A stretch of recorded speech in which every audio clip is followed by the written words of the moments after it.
Hey guys, I know it's Tuesday again instead of Monday.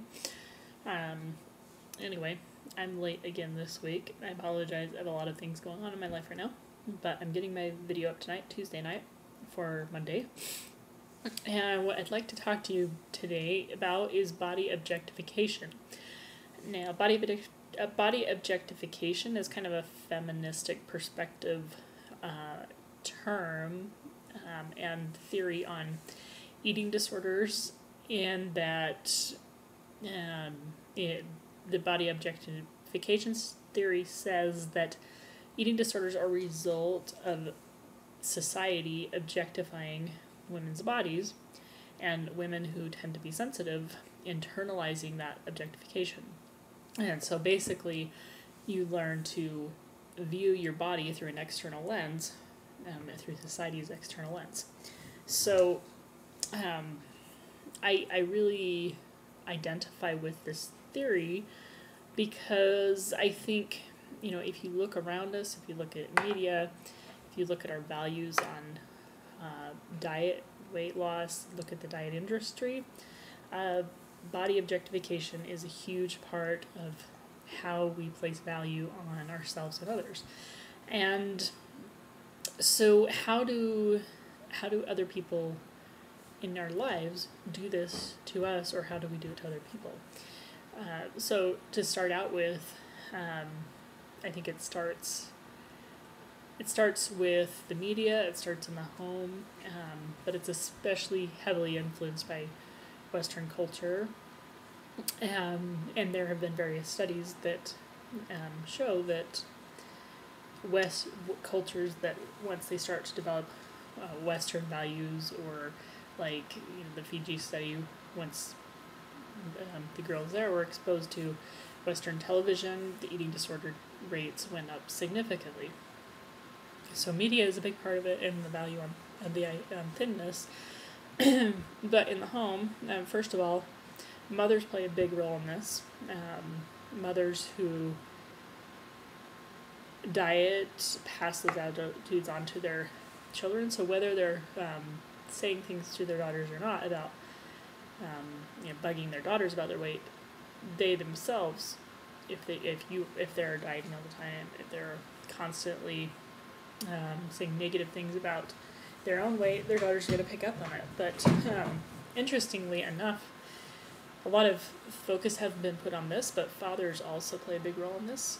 I was reading a study that was done following newborns through age 11 and looking at different parenting styles and predicting eating disorder development. Excuse me. And one of the biggest predictors was actually fathers, and in this study, it's one study, so you can't draw general conclusions based on this one study, but it does have some,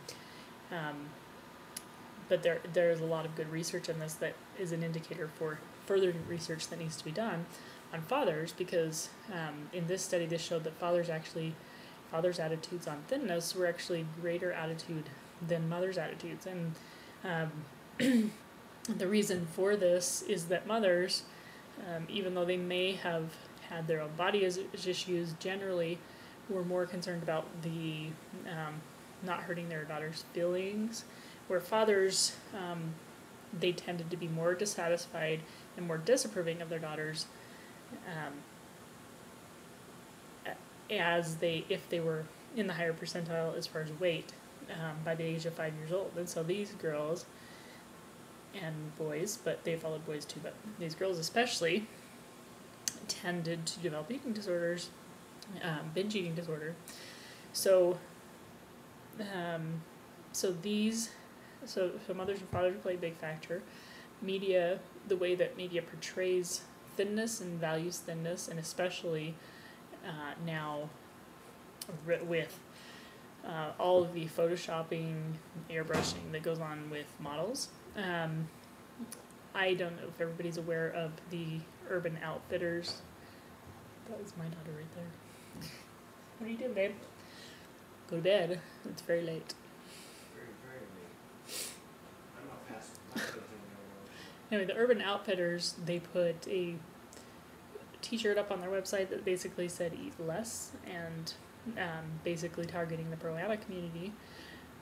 That has gotten a lot of outrage, and so it has actually been pulled, but and I think it has now also been pulled in the stores. First it had not, but there are other shirts that they have that target the pro-ana community. There's also there are other there's a Anna clothing line that targets the pro-ana community, and it's seemingly innocuous, but it's obviously targeting the pro-ana community in their advertisements. So, you know, advertisers play a big role in this, and the way that we treat each other, the way that that it translates into treating each other at school, even complimenting people on weight loss. This can translate into body, or reinforced body objectification, because we're placing that value and that praise on thinness. If you think about it, people get a ton of praise and attention when they lose weight in society in general, and by the same token, when somebody gains a lot of weight, you know, people talk around behind their back, and a lot of people, you know, when they go to their high school reunions, they say, "Oh, I hope so-and-so's gained weight," or they talk about who's gained and lost weight, instead of talking about other things in the person's life, because weight, as weight is the determining factor of success. So, you know, if you got to your high school reunion, which I'm getting closer to, sadly enough, but you know, if you go to your 20-year high school reunion and people are talking about, oh, well, like, she's a failure, she's lost weight, or she's gained, 100 pounds. Well, yeah, that person may have gained 100 pounds, but maybe they're a lawyer. So, you know, the emphasis isn't necessarily put on the profession, it's put on appearance. So that is body objectification, and that is what we need to stop in our society, and stop placing value on weight. And so even, you know, going around and saying, oh, do I look fat, and consoling each other, because we're not really saying, oh, do we look fat? We're saying that I'm really okay, so please tell me that I'm okay, because you don't want people to tell you that you're really fat. And what you're looking for is validation. And this is how our society perpetuates body objectification. And so, you know, we need to look at things like the Healthy at Any Size initiative that is going on right now, because you know, healthy lifestyle is important, and we have associated obesity with all these different diseases, but the truth is, and the research that's out there shows that weight in and of itself is not the predictor of heart disease or cancer. What it is a predictor of is socioeconomic status, which can affect health because of our bias towards thinness, and we have to realize, you know, there are obese people who are healthy, and there are thin people who are unhealthy, and what in our society is unhealthy is our diet mentality, the unhealthy diets we eat, fast food, fad diets, diet pills. You know, these are the things that are actually causing these problems. If we were living on a healthy life, on a healthy diet, and getting healthy exercise, yeah, we probably wouldn't have as many obese people, but we would have people who are naturally bigger than others, because biologically you have a determined set weight, and your body will try and keep to that weight, and so that might be bigger for some people and smaller for others. So that's what the Healthy at Any Size initiative is about. And so supporting campaigns like this,